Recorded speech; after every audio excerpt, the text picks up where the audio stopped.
Last day of classes. I am almost done.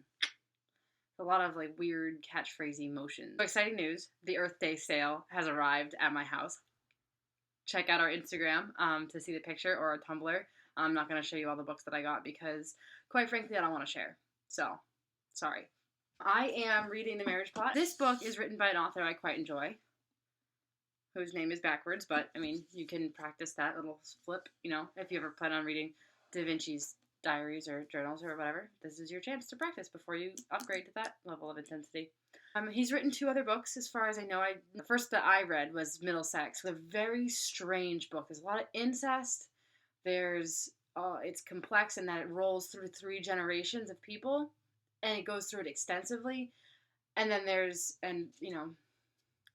issues regarding like political correctness regarding this, but the main character is, as the book terms it, a hermaphrodite, or better usage of the word would be intersex, and then goes through a gender transition.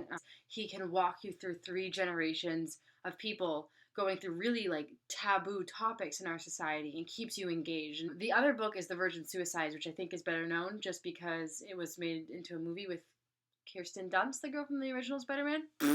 I found it to be lackluster compared to Middlesex, but this book, I didn't read the synopsis. I intentionally didn't read it before I opened it. I was like, I'm gonna go in blind, which I don't usually do. I have some people who like refuse to read the back covers of books. So like, I just want to read it and not have anything spoiled. I want to be primed for anything, and sometimes that's good. And there's a long list of books that I've read the back covers of. I thought it was gonna be a one thing, and it wasn't about that thing. And while the book itself wasn't bad, because I thought it was gonna be about something else, I was just unimpressed with the book itself, which isn't fair. But I talked to you about this before. I judge books by their covers, including the back. This book, it starts out being about this woman, Madeline, and she's graduating from her undergrad career, and she doesn't know where she's going. She's just been broken up with, so she's devastated, like in her turmoil with like the lost love.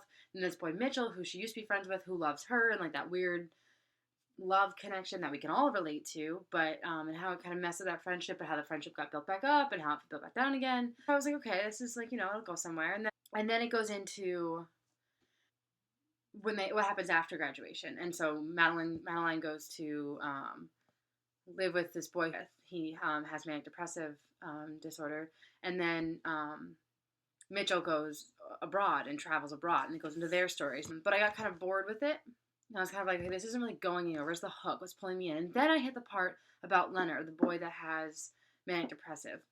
And I know I've been primed for this because I just saw Next to Normal, which I think they said was one of 8 plays to win the Pulitzer Prize. And that show is about a woman who has bipolar disorder, and her struggle with it and how it affects her family. And it's a musical, and it was flooring. I don't have personal ties with someone who has bipolar disorder, but there were parts of it that like were so relatable because I had people close in my life who have depression, and I could see how that tied in, and it was so raw and powerful and complex. It was a really, really moving performance, and I'm not doing it justice with my words, but it's very hard to. So if you have a chance to see Next to Normal, please do. So this section in this book that was about Leonard, it's very raw, and you feel the waves that he goes through, and they're not quick, they're slow, and you feel the rise and the fall, and it's brutal. But it was definitely the hook that I was looking for with this book. And now we're moving away from Leonard. Interestingly, it started with a low, like his depressive state, and then pulled up into his mania. And then as it pulled out of his section of the book, it goes back into his depression. And now we're back with Mitchell and Madeline, but Leonard's back in his depression. And so it's like the book rises and falls with Leonard's rise and falls. I'm enjoying it. I'm not loving it. That one section was enough to make me just really grab on and hold on to it, because I think what this author does really well is address topics that are hard to address, and address them well. So I would recommend, if not this book, because I'm not sure how it ends, and I'm not sure how I feel about it yet. Virgin Suicides is good. It's just not my favorite. And it's shorter. So if you're interested in checking this author out, I would recommend that book. Do not watch the movie. Don't be that person. Read the book.